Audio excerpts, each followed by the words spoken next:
Welcome, one and all, to the Success Curious podcast. It's your man, Andy, here. Finally, two worlds collide that were meant to collide a long time ago. Get excited. It is with absolute pleasure that I introduce to you a guy who I'm happy to say, I'm really privileged to say, is not only a connection in the real estate space, he's just a bloke that I've got so much respect for and happy and glad and relieved and pleased to call a friend. He is the head of franchise partnerships at Tarpey. He is also a professional MC and event host, energy creator at Speak Confident. Love it. Man, this guy is a legend of a man. He's a legend of an operator. He donates whatever time he has away from his kids to charities like the Starlight Foundation, which just screams of the character that we have on the show today. Ladies and gentlemen, without further ado, your man, Jason Colbey, my friend. Oh, Thank God we finally made this happen. How are you? mate, feels like it's been a long time. Okay, it's the best intro anybody's ever done for me. I'm gonna use that for myself moving forward, mate. That is amazing. That is great. I'm stoked to be here. I feel like it has been a long time coming. It really has. It's been too long, and honestly, man, I feel really privileged with the people I get to have a chat to on here, and it makes these intros real easy. Like, it makes it real easy when you're dealing with people like you, and we're chatting to people like you who are very easy to upsell, right? For want of a better word.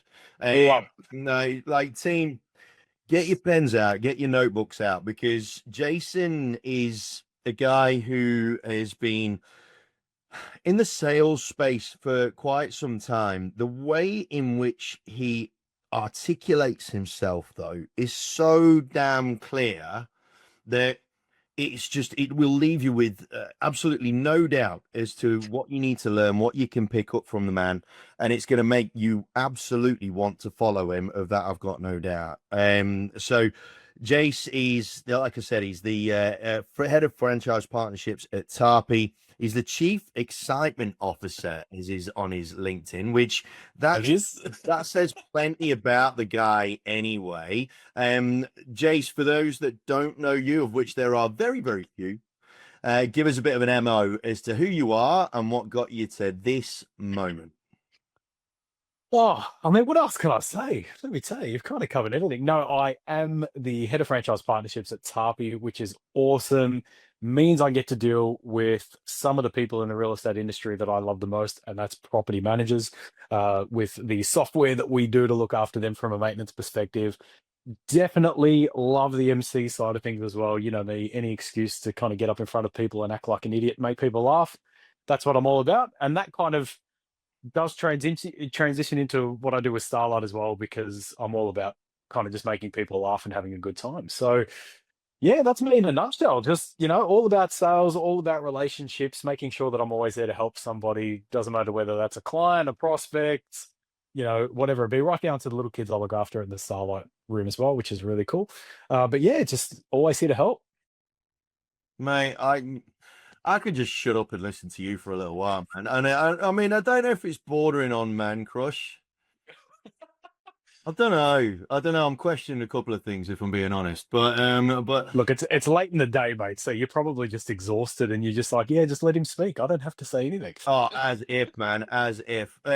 Why can I ask? And we're already going off piste. What drew you? I mean, I know apart from the obvious, Yep. cause and the nature of the cause, what drew you to want to donate as much of your time and dedicate as much of yourself to Starlight as you have? Why? What was it? Because there's all sorts of incredible charities kicking around, but Yeah. and to put this into context, team, Jason does a lot of travel.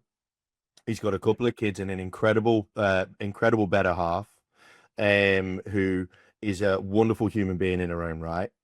He is a good dad. It's not like he's absent in any way, shape, or form, but still he donates days on the weekend to helping young kids that are struggling with health issues and so on and so forth. Mate, like, Yep. why?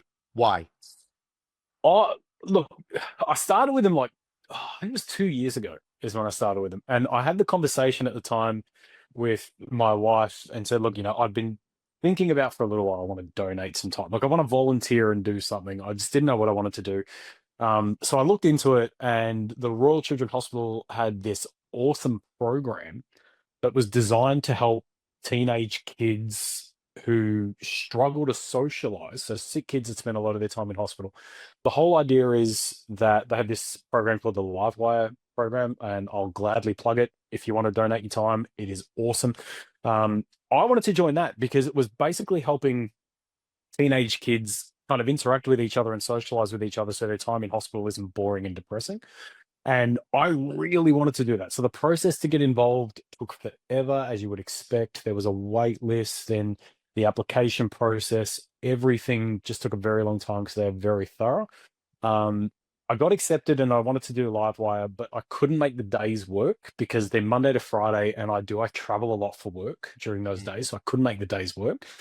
So I regretfully had to go back to the volunteer guys at the Royal Children and say, guys, I'm really sorry, but I can't do it. And to their credit, I had so much fun with them in the interview process that they've said, hey, we really think you would be awesome here. Have you considered the Starlight Room? And I hadn't. And I was like, no, what's involved there? And they're like, mate, it's literally you come in, you play video games, you do arts and craft, you're just there to make little kids laugh. Like that's the whole reason why you're there. And I was like, yes, let's go. As long as it can be done on a weekend, let's go. So got accepted into doing that and have spent every fortnight for the last 2 years on the weekend spending the afternoon in the Starlight Room. And it is literally the best experience ever. If you don't volunteer and you're looking at getting into it, I cannot stress this enough. Go onto the Starlight website, put your name down. They need volunteers, and it is awesome. People who sit here and say to me, I don't know how you do it, kids, forget about that. Go down. That is on the back of everybody's mind. All anybody cares about there, including the kids, is just having a laugh. And that's what I'm about. I'm the king of arts and crafts, guys. In the Starlight Room, I will sit down for 4 hours and make dresses, dolls, masks. I do not care because I get to spend 4 hours making little kids laugh, and that is all that matters to me.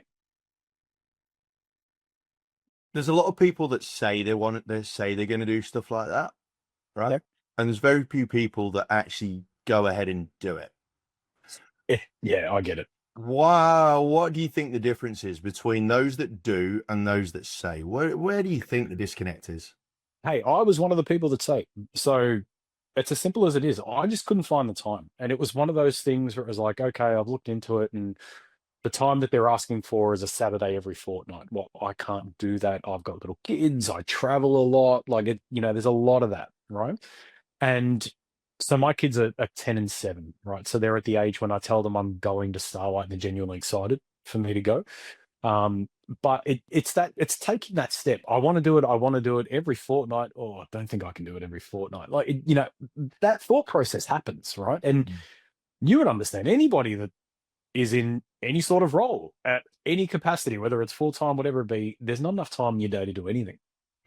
So we're already talking about, I don't have enough time to go and do exercise. I don't have time to read a chapter of a book. I certainly don't have time to go and volunteer half of my Saturday, at a charitable cause or whatever it be. So a lot of people will sit there saying, I really want to do it. I really want to do it. And it's taking that step because they just don't know if they can commit to what needs to be done. But the minute you commit, my God, it is the best. Like, it is the best feeling to do it. And I've said this to everybody, and this is the reason why I love doing it. I love the guys in the Starlight Room, all the captains that are there. Like, you build some really great relationships with these people, so they become friends. And we ended up having a conversation around, kind of like them needing volleys and all the rest of that stuff. I had to explain to them too that there are days where I won't be able to do it because I'm coming back from travel. And you're doing an amazing job. You're kind of helping the kids out when they say, no, that's fine. Like, we're just happy to have you here. And I can honestly say to you, the reason why I do it is because life is crazy busy, and it is nice to switch off for 5 hours on a Saturday, not worry about work, not worry about bills, not worry about anything, literally act like an idiot for 5 hours and just recharge that battery and refill that cup. It is the best. Honestly, it is. And I look forward to it every fortnight because it really does get me ready for the next fortnight. It's amazing, right? How we're talking about volunteering for these kids who, geez, they need as much support as can be given to them, right? As they're going through some serious dramas, health wise and whatnot. However, what you've just described there, um, and it's absolute, and then this is where I think a lot of people will struggle to do things of that sort of nature because of the fact that they're not comfortable in acknowledging the benefits that it brings to them. Absolutely. And there is nothing wrong. There's nothing selfish with saying, I volunteer because it makes me feel good. Yeah. Right. And it doesn't make me feel good so I can go and tell everybody that I do it. It makes me feel good because I like making people happy. I like making people laugh. So I like the Starlight Room and my personality kind of mesh beautifully because they love it when you go and act like an idiot and the kids spend 5 hours laughing. I can then leave and say, man, that made me feel amazing. And I'm okay to say that. Yeah. It made me feel great. I didn't think about any of the stresses of daily life for 5 hours and literally am covered in glitter, paint, you name it. And I can walk out with a big smile on my face. So I'm stoked that I did that. So good, man. So good. Now, before I copy it off my editor, I've got to bring it back to center. I could talk about that for a long, long time because that's a whole episode in itself. How, if we were to donate 3 to 5% of our time, skills, and value that we bring as human beings to society, the world would be better for free. And 3 to 5% of your time equates to what? 2 episodes of maths or some bollocks like that, right? So, what would you rather do? Is the question I want to ask. Now, before we get way too deep down that rabbit hole, my man, I've got to ask you the question that we ask, and it defines a lot of this episode, right? And I believe that success is split into different parts, being success, connection, influence, and happiness, and they all live in an ecosystem where one can't survive without the other. Jason Colbey, what is your definition of a successful human? So my definition of a successful human is somebody who's in demand. Now, I don't mean that by way of a selfish business or the rest of that. I find being successful as somebody who's constantly brought up for all the right reasons. So I want to be in demand as the person who's there to help everybody. So go ahead and say, hey, have you spoken to Jace? Have you spoken to Jace? Have you spoken to Jace? Do you know who Jace is? All because, hey, he'll answer the phone. He'll have a chat with you. He'll help you with your problem. Yeah, you're having a bad day. He'll make you laugh. Like, that's my definition of success. Is like somebody who is known by everybody for all the right reasons. Someone who is known by everybody for all the right reasons. Yeah. That's a very different answer, my friend, to what a lot of people have said.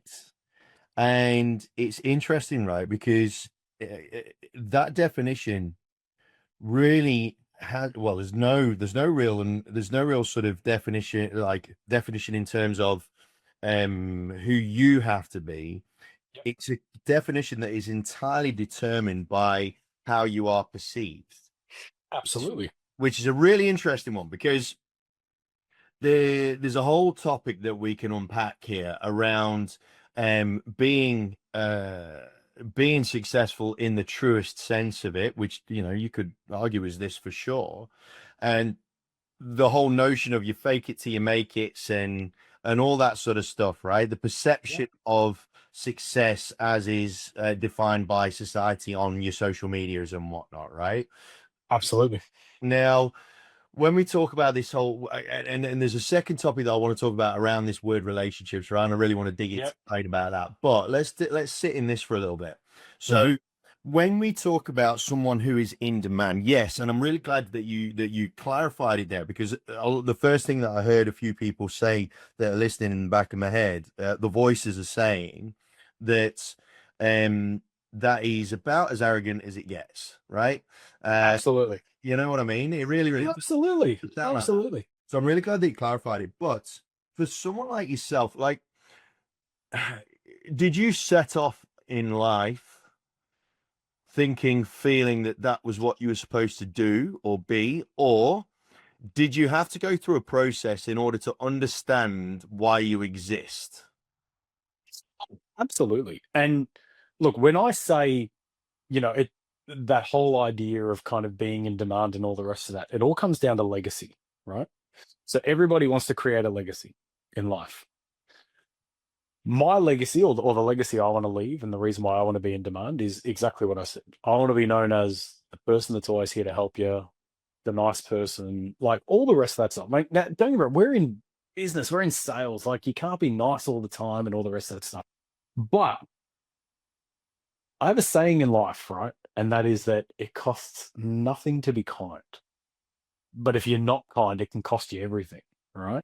Mm, So that's what I mean when I say I want to be in demand for those right reasons. Like, I don't want people to think of arrogance. I don't want any of that stuff. I literally just want people to say, oh, he's a good person. How good is that? That's why we know his name. That's why we know what he does. He's genuinely a good person. And we're going to talk about relationships, right? This is the reason why you need to meet this person. They are genuinely a great person. They can help you in lots of different ways, but they're a good person, and good people are hard to come by. it's a really interesting one. So a conversation that I had earlier with another podcast, another guest, Yep. was around how AI is exposing humans for who they really are, right? It's a bit like money. Yep. Technology is exposing humans for who they really are, right? Which is why social media is exposing humans for who they really are, which is in essence really materialistic in many ways. Um, 100%. you know, and AI is doing that to it to the next level because of the fact that it's taking away all of the stuff that isn't human from a task or from a thought process of whatever it is point of view, and it's leaving us in a space where all we've got left to do is be human. And a lot Yeah. of people are going, shit, I don't know what that looks like. I don't know what that feels like. I've not had to be human for a while, Yeah. being able to, masquerade as this human being in a sea of Oh, emails and databases, 100%. blah blah blah blah blah. Yep. Now, for you, man, have you found in the last couple of years, especially, have you found that the demand for Jay Colbey has increased despite you just doing you as you always have done? Have you found that because I think we've got to be careful how we broadcast this whole being nice thing, because Yes. I do think that there is a difference between being a nice guy and a good human, and I think Yes. a nice guy can be passively useless and Oh, absolutely absolutely. right. Absolutely. So talk to me about this whole notion of being nice and how you felt in terms of the level of demand for you, having Mhm. had this ethos for some time now. All right. So let's backtrack and get off the word nice, right? The whole idea of staying true to yourself, I will relate back to being a good person, right? I market myself as a good person and I try to be a good person every day. Now, you and I have had conversations. Have there been times when you can get upset? Yes. You and I swear like sailors, and we have those conversations all the time. Might not be deemed nice when people are listening to it, but that's okay. It's staying true to yourself and being a good human being. And what I found is that by staying true to yourself, you have that level of authenticity. People gravitate to that. And that's what I've found. I try to remain who I am in every step of my life, like whether it's in the business sense or whatever. But you and I will muck around, and then I'll go to a conference and act the exact same way.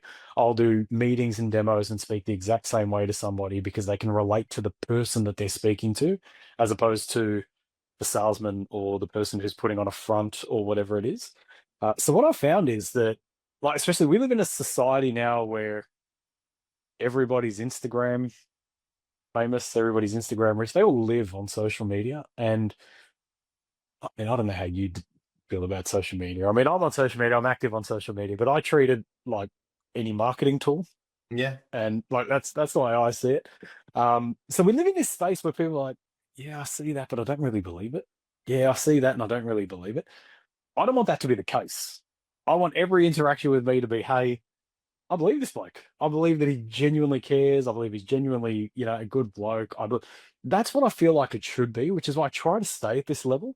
Mm. And don't get me wrong, in certain instances, I will go from this level to this level. It's just like those instances call for it, by way of like excitement and, just absolute craziness, depending on kind of what the situation calls for, whether it's a conference or being on stage emceeing or something.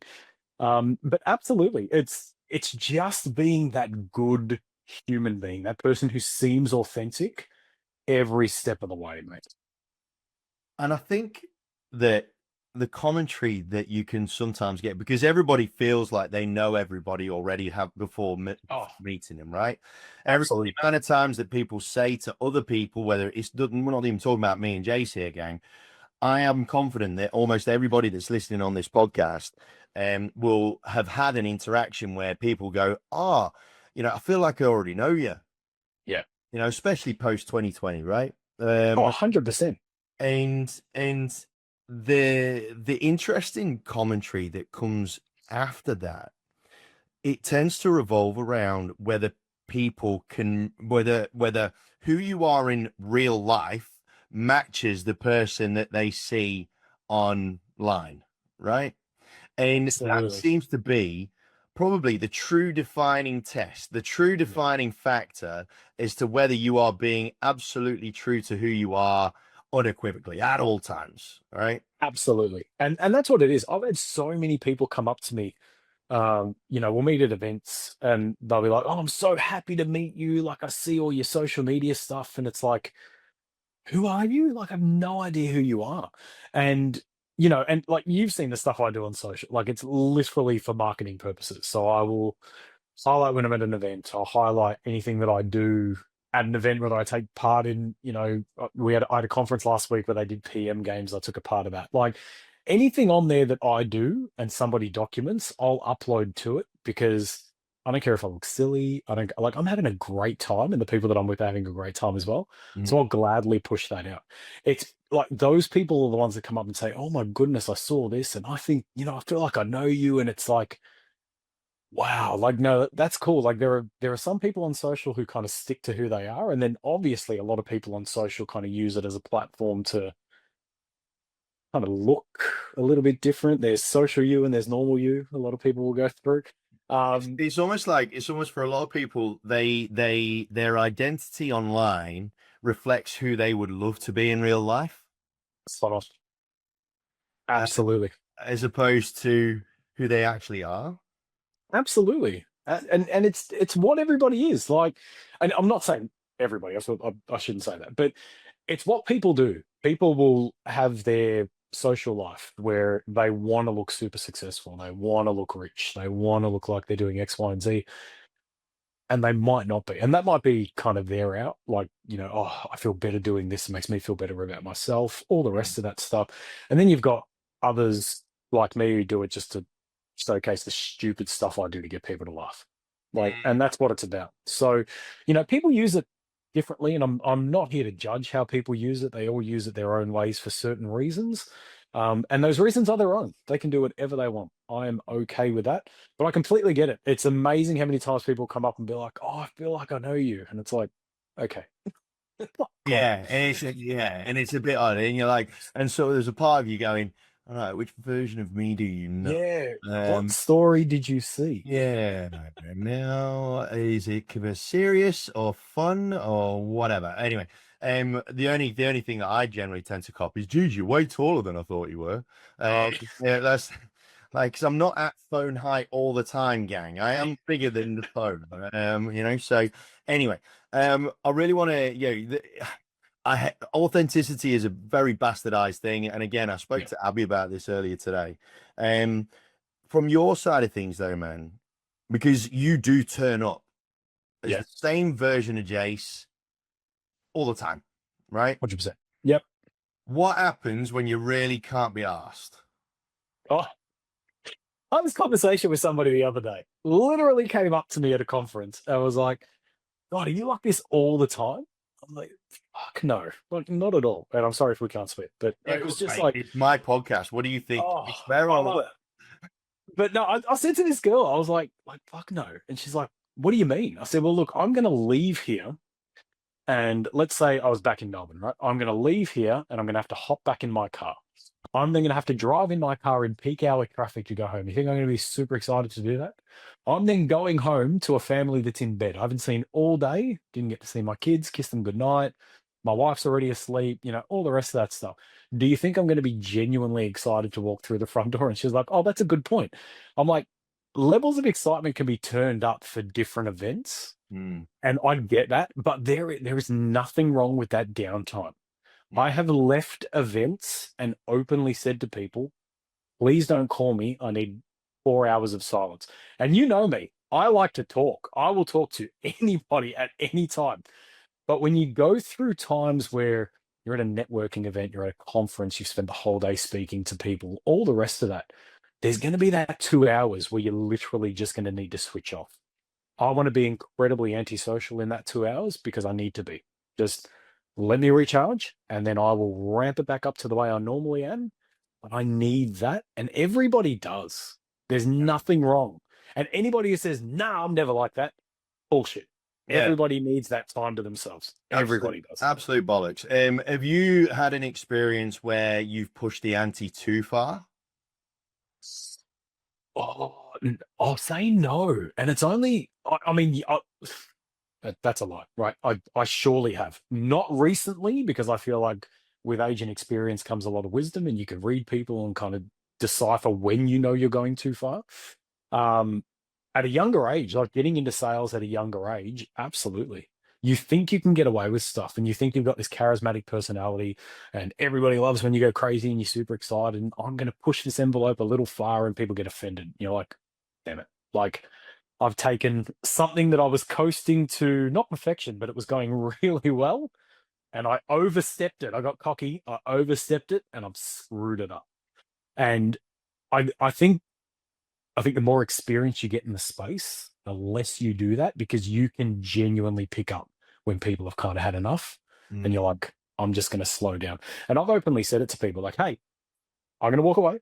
I'll come back and speak to you in half an hour. And if you're up for a chat, let's go." And I will literally walk away. And whether they're up for a chat in half an hour or whether they're not, it's completely up to their mindset in that space. But you've got to be able to know when to rein it back. Like from an excitement level, whenever I do anything, I run at 150%. And that will work with 99% of people. Mm. There are the 1% of people that'll just be like, "Go away, you're an idiot." And it's like, I'll just leave. Easy. Do you get offended by people that don't want to talk to you? No, God, no. I'm not for everybody, mate. I'm okay. You will never find anybody who 100% of the people say, "I've got all the time in the world for that person." There'll be one person who'll go, "You know what? God, Jace is annoying." Or, "You know what? God, I don't believe Jace is who he is. Like, he puts all this stuff up and there's no way somebody can be like that." And it's cool. Like, I'm not for everybody and that's okay. If you're happy to tell me why you're not a fan of me, we can sit down and have a chat. If you don't want to, I'm okay with that too. Like, everybody's entitled to their own opinions, mate. It's just got to be able to kind of live, you do you. That's another saying I have. And a great saying I have, and this is for everybody out there listening. If it's not your problem, it's their problem. Just walk away. You're okay. It's fine. How did you get to that mentality though? Because it relates to Oh, you. It relates to your imposter syndromes. It yeah. relates to insecurities, anxieties. That are at the core of most people's apprehension towards going and chasing and going for a level of success that they feel is Yeah. right for them. Um, how on earth? Because it's so easy for the likes of yourself to say that shit, right? It's life experience, man. It's easy now. It wasn't easy. How old am I? 40 this year. It wasn't easy 10 years ago. It Mm. wasn't easy 15 years ago. It's life experience. Things happen. Like, you would understand this. Everybody goes through something. It's that kind of fork in the road moment, right? And mine was 10 years ago. That's why I bring that up. And it was quite literally when that happened. I had a really hard transition to kind of stop being a people pleaser, to, I was that person. Like, when I say to you, I'm all about making people happy, like, there was a point where that was people pleasing. I would do everything I could to make sure as many people liked me as possible. Mm. Um, what I found was, like, eventually you get bitten enough, and if you get bitten hard enough by the right people, you will completely shift your mindset, not by choice, because you have to kind of evolve in that sense. Yeah, my turning point was 10 years ago, mate. And what happened. It took a good 2 years to kind of get to this point where sounds horrible to say, I genuinely don't give a fuck what people think about me. That's why I act like an idiot all the time, because it makes me feel happy, makes everybody around me feel happy. If it doesn't make you feel happy, I'm sorry to hear that. Right. But it's life experience. And what sucks is you have to go through the really shit times to get to a point where you're past it. And that shit time is the hard part to get past. Isn't it shit that we humans have to go through shit in order to really feel this, right? Absolutely. But you know what it is? It's amazing. I had somebody that book, The Subtle Art of Not Giving a Fuck, or something like that. Right. Nonsense. Somebody read that and said to me, oh, you should read it. And I'm like, don't need to. And they're like, why? I'm like, whatever it says in the book, never read it. Everybody praises this book and loves it. I don't need to read a book. I have literally gone through my not giving a fuck moment, and I'm past that. I'm okay. I had to go through the shitty life experience, but it's made me a better person for me. Mm. What if someone that you care about, right, Yes. challenges your approach to something? Like, and they go, Jace, like, you're overstepping. Come on. Like, you're overstepping the mark. I feel that you're overstepping the market. And it's someone that you care about, not someone that you don't give a shit about. Yep. Someone that you value, that's in your inner circle. How does Jason process that? It's a conversation. You've got to be able to have the conversation to find out why they got to that point and why they're saying it. This is one of my biggest gripes, is when somebody has an issue and won't sit down to talk it out.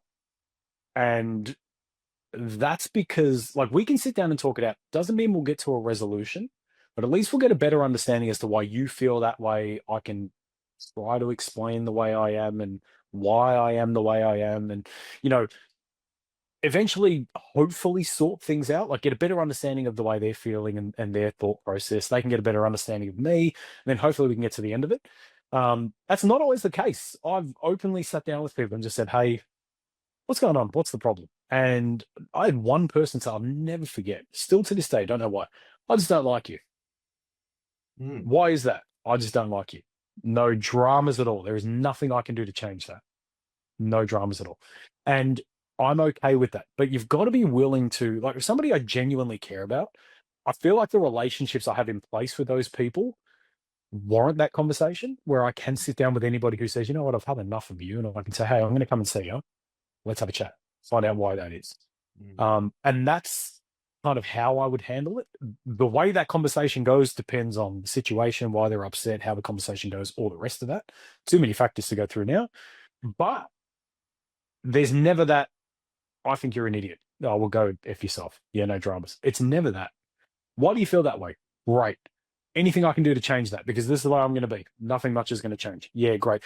Those conversations can be had. And I think there's that level of respect to have those conversations if there is an issue. If the conversation is just not even an option, walk away. It's not as if you're turning your back on whatever that relationship was or whatever it be. Maybe that just needs a bit of time. Cool down, get back together. Hey, I was unreasonable. Yeah, I should have maybe made more of an effort. Great. Everything gets back to normal, right? But you've got to be able to have that conversation. I'm a huge fan of communication. I don't care if you hate me. Tell me you hate me and why you hate me, and let's have a chat about it.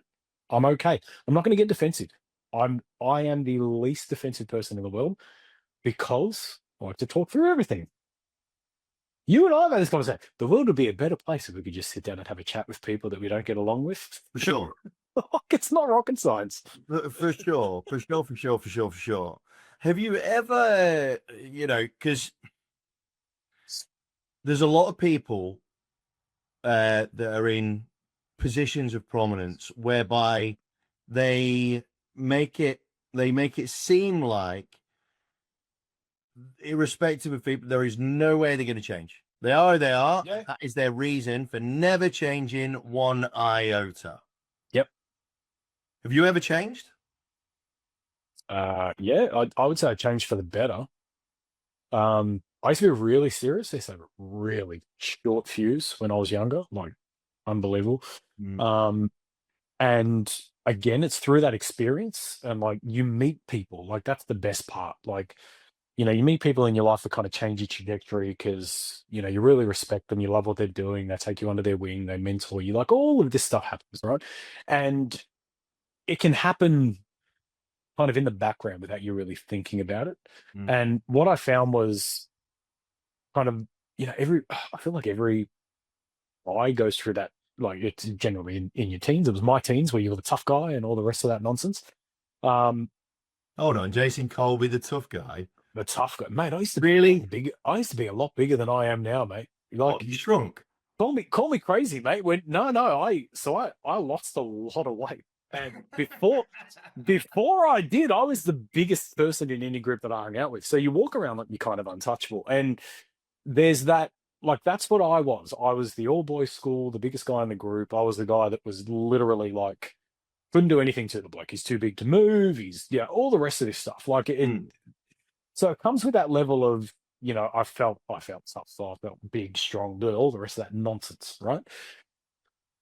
Then you meet people who are like, hey, maybe that's not the way to go. Like you're going to get people offside because of X, Y, and Z and all the rest. And then you sit down, you listen to their side and you think, wow, that actually makes a lot of sense. So I'm sitting here spending a lot of my time acting tough, burning bridges, burning through relationships, acting like I don't need X, Y, and Z. And then you get to the end of it and you're like, I don't really have much, do I? Well, there's not a lot here. In the times I need to make a call and get some help, there's nobody there to give us a hand. You know, all these things build up. And so that's why I have all the time in the world. Now, don't get me wrong, I'm in sales. I don't have a lot of patience. I'll be honest with you, right?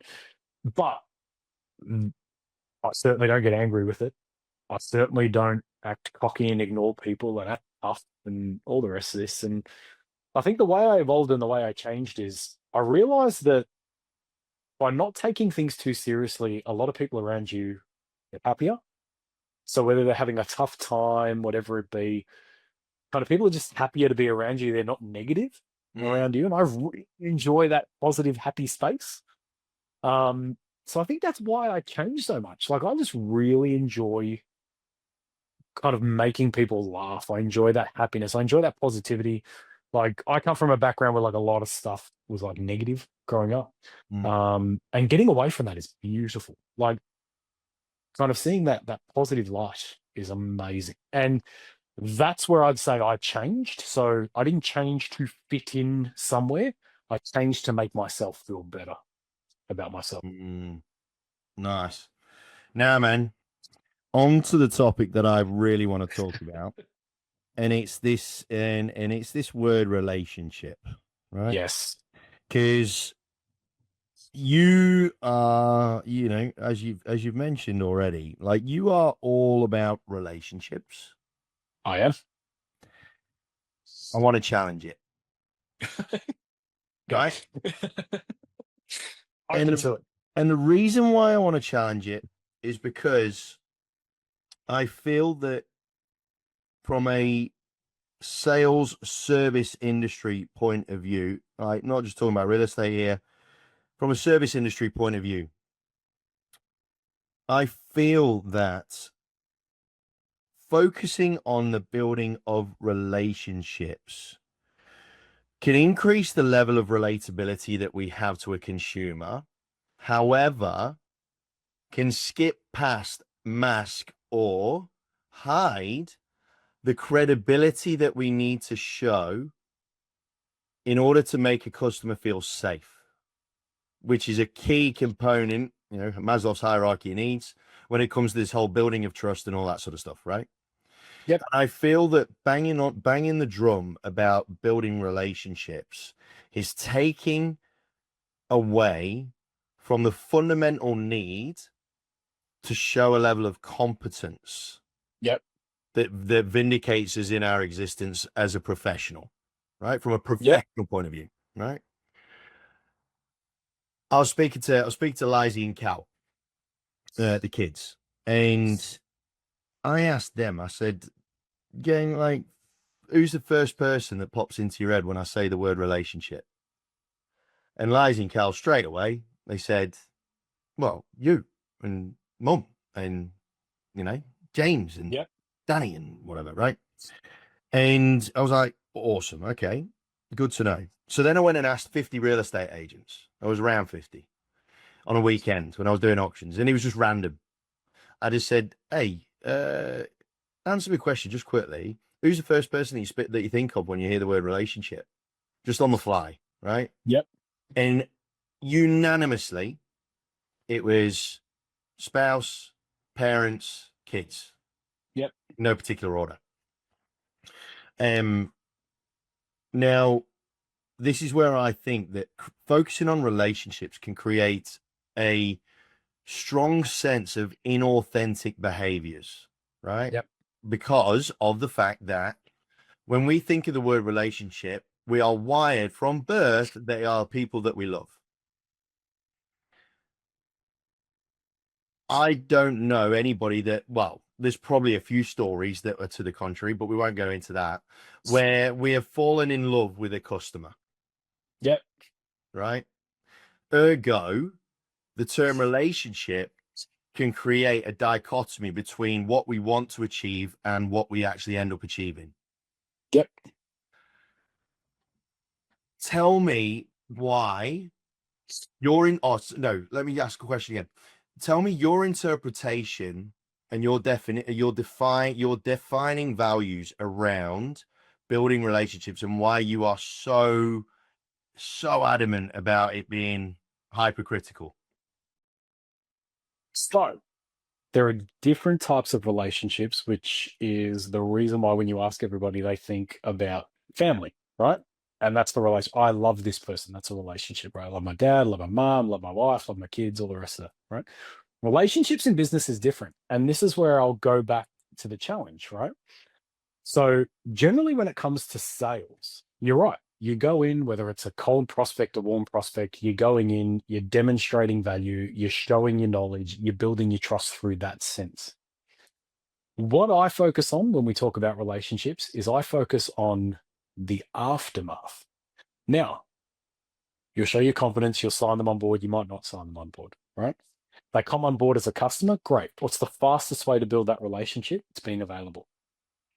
Hey, Jace, I've got an issue. I can't make that onboarding call. No dramas. I had somebody say to me today, you know what I love about you? You answer the phone.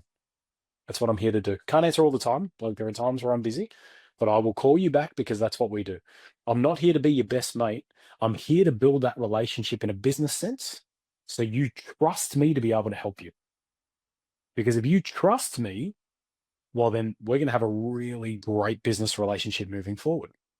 What I like to do with my customers is, and we've spoken about this at Tarpy, right? We've had this buzzword at Tarpy, and it's working beautifully because the strategy is just unbelievable with the way that we handle people. We don't want to have customers, we want to have raving fans. And the way that you build your raving fans is, hey, when you're speaking to somebody about the platform, you love the platform, but you love the people that are involved with it too. We want you to rave about the salespeople. Not a lot of salespeople get positive feedback and people say, oh, they're amazing and they're great and blah, blah, blah, right? You generally praised for getting the work done over the line, but then you're criticized about something, whether it's, oh, he's a bit of a shark, or God, he was an asshole because he wouldn't give me this, or God, he's a tough negotiator. What I want is I want to build a customer base. So these are those business relationships where if somebody goes up and says, have you heard of? They're going to rave about it. They're going to rave about me. Hey, I need to reach out to blah, blah, blah. Who's the guy there? Oh, it's Jason. He's amazing. And I'll give you his number. Give him a call. If he doesn't answer, he'll call you straight back. That's programmed in their mind because we've spent that time building the relationship to that point. So nobody at any point is going to say, tell me who you think about with the relationship. Oh, Jason from Tarpy, that guy. Nobody will ever say that. But everybody I deal with, even if they don't become customers or clients, is quite literally, say, I know that in 6 months, if you call me back because you've changed your mind, you feel comfortable calling me, you know the conversation is going to be a great conversation. You're happy to do that. Hey, Jace, I know we didn't sign up, but I just wanted to give you a call to say blah, blah, blah. Or hey, I'm ready to look at it now. Great. I've treated you the same way I would a client. So we've sort of built that relationship, that little bit of trust. So you feel comfortable to come back to me. Yes, he's in sales. Great. We're going to go into a demo. We're going to do a pitch, and it is going to be the same for everybody, whether I've known you for 20 years, whether I've just met you. But moving forward, I want you to comfortably say to the next person, this guy, give him a call. He's fantastic. Just have a chat with him. And even if you don't sign up, he's okay with that. And that's where I get that relationship side of things. I guess you can say it's being available, but it's also being that trusted figure in that business space, different level of relationship, but it's being that trusted figure in that space. I think that so the way that you are, I knew that you would, buddy, knock that out of the park because of who you are. Now I know you, but the thing that I believe we really, really, really need to highlight and make and create this greater level of distinction in terms of the different types of relationships is Absolutely. because of the fact that everybody's just beating the drum about the term relationship, right? Now, the reason why you are the first person when I've challenged about this, and I've challenged a bunch of people in rooms with people and stuff like this, right? You're the first person that has managed to vindicate the word relationship, right? For the use that you have it there for, right? But the reason why you've done it is because of the fact that you within there you said the sentence, "We're not here to make friends. They're not here to make friends." All right, we're here to do a job, Yep. right? We're here to do a job, and part of that job is being available, right? Yep. And that is the intangible tangible, right? How available do people feel that we are, Yep. right? And you could apply that to all sorts of relationships, to be fair. Oh, 100%. But I think that because of how much that word relationship is used, it's diluting what it means to have meaningful relationships with the people that mean the most to us. I think that's where there are lines getting blurred there, and it's causing Of course. disruption at home. Yep. Because you and I we've both had situations where we have sacrificed our relationships at home to a degree Oh, for absolutely. or relationships in business, right? And that's naughty. That's naughty. So how can we, though, further like moving on from that, how can we help people to create clear definitions with respect to the different types of relationship between human personal relationships and our work ones? I know it sounds obvious, Mhm. but it's getting lost in translation, I feel, in a huge Oh, way in the service industry. absolutely. So the way I define it is your personal relationships, right? There's that sense of, I love this person. I would do anything for this person. I have to look after this person. I'm super protective of this person. Like my kids, right? My relationship with my kids is next level. And as you would expect it, right? It's your kids, right? I'm never going to feel about a client like I will about a kid, right? But what we need to really understand when we're kind of defining the two, and I'll focus on the business relationships, you always have to keep in the back of your mind that that relationship is there for one reason and one reason only. It is, what do they need from me to help them? And what do I need from them to help me? At the end of the day, I make lots and lots of friends with everybody. I love this. The fact that there was a brief period in time where my son Maddie literally went around, I think it was last year, it was Father's Day last year. Matthew came up and asked me, Dad, what's your job?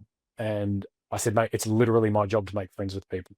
So he went back to school and they did this Father's Day card for us. And on the card it was like, what's your dad's job? And he wrote making friends. And I loved that, right? And it's not untrue. It is my job to make friends. And this is going to sound arrogant again, but it's not. You've got to listen to the words as they are stated, right? Make friends with everybody because you never know when you can use their help, and you never know when you can help them, right? That's a business relationship. That's why you and I have different relationships. Like we've got our family relationships, we've got our client relationships, we've then got our kind of workplace relationships, which might be, people that you're working with in terms of referrals and things like that. You and I started off as a sort of businessy relationship and now we're mates. Like things can evolve as well, but there are those different types. But the difference between the two, if we're just talking those family and those business is all about the transaction. And that transaction is how can I help you and how can you help me?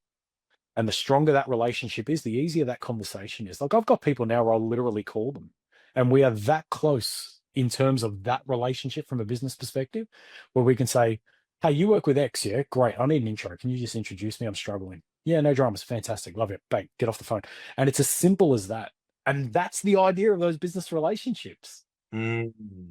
So that's the clear definition. For me, it is here is all about love. Here is all about how can we help each other? How can you help me? How can I help you? Simple as that. You know what the conclusion is from what you've just said there? It is the comfort of acknowledging Yep. that the relationship has beneficial outcomes for both parties. Be true to yourself. Don't lie and don't say, I'm here to look after you and we're going to be best mates. And And at the this, end of the day, 99% of the time, it'll be a transaction, and be okay with that. and that's the thing. It's the lack of comfort around acknowledging and having it be on the table that we want to build this so that we all get wins, right? Absolutely. And Absolutely. and the problem is, and I think that is the nail on the head with respect to the problem that we are creating with the word relationship is the lack of comfort in being able to articulate the benefit for self. Absolutely. And it comes back to authenticity, doesn't it? Hey, I'm not being arrogant and I'm not being an asshole, but you and I would work well together. We should stay in contact with each other. I'm going to give you a call every 2 weeks. Let me know how I can help you, and I'm going to let you know how you can help me. Sounds great. Great business relationship right there. How good is that? Everything on the table, you know what to expect, and you know what's going to happen the more you speak and help each other. You're going to build a stronger relationship, aren't you? Hey, do you want to go out for a drink? Yeah, I do. Let's go. How good is that? That's what it's about. Honestly, man, and we're not being, and to dip into our common world of real estate for a second here. The relevance might not be immediately there for some of you that aren't in real estate, but bear with us. When I'm coaching agents to whenever they're talking about what sort of price they're likely to try and achieve for a property, right, on a sales side of things. And it comes down to that sort of concern that a lot of vendors have is that the vendors are concerned that all the sales agent is after is the sale, which is obvious, right? It should be obvious that, yeah, of course, I'm not here for shits and giggles. I'm here to bloody make a deal happen, right? 100%. But the inability that agents have to just admit that in front of people, it makes for such a lack of truth that that's where it genuinely creates the anti-authentic, so the absolute unauthentic existence of that relationship, right? Whereas Absolutely. if you can say to someone, look, I'll be straight, obviously, from a commission point of view, you want to pay as little as possible, and I want to make as much as possible to vindicate my time away from my kids. Now, hopefully we could come to an agreement that makes everybody feel comfortable enough to rock and roll, right? But here's the thing. The commission itself pays for, probably some school lunches and a bit for a couple of weeks and what have you. However, this is going to sound really harsh, but I'm using you to improve my reputation. And this is how you know that we're on the same page around getting the most amount of money. Because a commission check can pay for the holiday, but my reputation pays for my life. And if I enhance my reputation by getting more money for your joint, how good do you think that's going to make me look? Absolutely. And if we were just open about that in any service industry, Yeah, can you imagine? It's a bit like what we said before. How much easier would it be if people just talked? exactly right. On And a that's level? what it is. It's that art of communication, isn't it? Like everything can be sorted with words. Like Oh, it could be sorted with words. It could just be sorted with like just strapping on a pair and just admitting why you're there, right?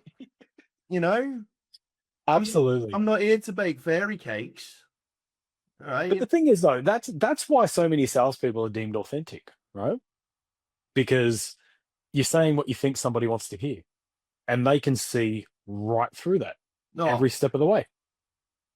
man. And that's where that mentality of, oh, I don't trust him, bit slippery. It's like, oh yeah, I've told you everything that you wanted to know. I've just told you what you wanted to hear, and you know it's crap. I know it's crap. Let's just move on. Like it's it's hard. Like it's that fine line because, like, especially in that scenario, like the referral relationship kind of side of business, right? That's easy to have that conversation, right? Mhm. For me to reach out to somebody who will have an invested interest in partnering up with me to say, hey, if you're working with X and I'm working with Y, we can help each other and smash it out of the park, right? Mhm. That is a great transparent relationship. When it's more so that salesperson to client, I think people get scared about potentially losing a transaction for being so transparent, which is why I think they don't go down that path. And I get that. Like at the end of the day, you'd rather look like a knob, make a commission as opposed to losing that potential commission. And I get that. Like we've all been there. But you're spot on. Like it's how amazing would it, and I mean, not everybody is wired this way. You and I are different because we come from a sales background, but I'm that kind of person, and you would be the same. Don't like being sold to. I'd rather walk into something and have somebody say to me, buying a car, great example. Hey, I'm going to walk in. Just literally tell me the lowest price. I don't want to haggle. I don't want to play this game with you. I cannot be asked. I'm not the person to do it with you. Just tell me. Nobody else would do that. Salespeople do it because we don't like being sold to. We don't like wasting time, right? Oh, man. And it's amazing the amount of times. Like I love dealing with, whether it's so we do in the property management space, but a lot of the directors we speak to are sales focused, and I love that sales focused director who comes in and says, "Look, just no bullshit. What does it cost? How's it going to help? Blah blah blah. Why would I do this? These are my hesitations." Right, you've just taken a 45-minute conversation. We get the exact same outcome in 10 minutes. 100%. Absolutely. And it just eradicates so much dancing around the maypole, right? Yeah. You might as well stick some bells on your legs and call yourself a bloody, one of them bloody, what are they called? Morris dancers. That's the word. Right, seriously. And it just saves so much time. And now it's not to say that we shouldn't be dealing with a degree of empathy and whatnot in all of these sorts Yeah. of things. However, Sure. we have two sides of the equation, gang, that we need to fulfill: the relatability and the credibility. And that is where the line is getting very, very blurred between the two. Yeah. And like I said, like Jason said, yes, absolutely. You got to build those connections. It's got to be built on trust and whatnot by being available and delivering on whatever it is you said you're going to deliver on and what have you. However, don't get it twisted. You're there to do a job. Spot on. And that's where a lot of people get it mixed up. Now, Jace, we could talk for hours, but we don't even do. And I've purposefully not mentioned sport because I know that's just going to lead us down another rabbit hole, right? So before I do, because I'm struggling to resist at the minute when you put Nike and Jordan crap all over the back of your head and what have you, right? It's not crap. Respect the artwork, my friend. No, sorry. Yeah, wrong word. One last thing though, before I let you go, man. Yeah. And firstly, please thank your children for taking time away from them to have a conversation with me. I much I can appreciate pull it. them in now if you want. No, we don't want. Now, one last thing. You are obviously looking to evolve, and we've talked about this, and you've got an evolution you've got in mind for yourself, for Tarpey, for your the things that you're up to and whatnot. In that pursuit of the next evolution, there's obviously going to be things that you need to improve on, or you feel that are missing from your game and whatnot that you need to get better at. Before I let you go, just give us what's the one key thing that you think is missing from your game at the minute as you head towards the next version of success for you? We speak about kind of everything I do, like with the travel and the volunteering and stuff like that. And it's kind of a cop out to say I've got to find more time. What I need to get better at with that next step of evolution is really that time management. So it's putting aside that specific time for specific things. So because of the nature of my role and what I do, things can come up, you can get sidetracked, you kind of focus on X, Y, and Z. A phone call that should take 10 minutes might take 45 minutes and all the rest of that. It's being really strict with those blocks. And the reason why I say that is because you've got to make sacrifices in order to grow. And that sacrifice might be, hey, I don't have time for that 20-minute conversation. It's got to be a 5-minute conversation because I really have to focus on X, Y, and Z. So it's taking that mentality of, hey, love what we're doing, but I need to do this instead. And I think kind of having that conversation, that transparency with those relationships, as we spoke about before, helps to do that. It's just really putting in that focus time to cement it to take that next step. And with the next 6 to 12 months, it is going to go gangbusters with everything that we're doing on our end. So being able to, it's funny because like being able to take the time to make the time, it's what I've got to do. So I'm kind of at that step like I was with the volunteering, which is like, yeah, I'm going to do it. Yeah, I'm going to do it. I just can't find time to do it, but I've got to do it, but I can't find time to do it. So I've just got to find that time, and it will come. I've just got to sit down when I have a spare day on a weekend when I'm not doing anything and kind of just map it out. Yeah. Amazing, man. And it's interesting, how we value our time not only comes to choosing who we spend our time with, but it's also being loyal to the time that we have and the time that we've given to that thing. Spot on. Right. Yeah. And therefore being loyal to the other things that we need to spend time on. Exactly right. Really interesting. It's why Branson famously, he gives you 5 minutes, and it literally at 5 minutes, it doesn't matter if you're halfway through a sentence, he's gone. He's done. I love that. I know. It's amazing. So good. So good. Hey, Jace, thank you so much. Jason Colbey, head of franchise partnerships at Tarpey, MC extraordinaire, man with a plan, and he's definitely a man with a personality that you cannot ignore for all the right reasons. Jace, it's been an absolute pleasure. Thanks ever so much for coming on. Mate, thank you for having me, mate. This has been awesome. Team, there'll be a whole stack of notes that you need to take on in there. I'm sure you want to go and revisit. I will have all of Jace's links and all that sort of stuff. So make sure you follow the guy, because if nothing else, you will get a little bit of a boost, a little bit of an endorphin rush just because the guy is. That's why he's worth knowing in the first place. Team, on behalf of Jace and myself, stay safe, stay healthy, stay happy, look after yourselves and each other, and we'll catch you again on the next episode of Success Curious. Take care.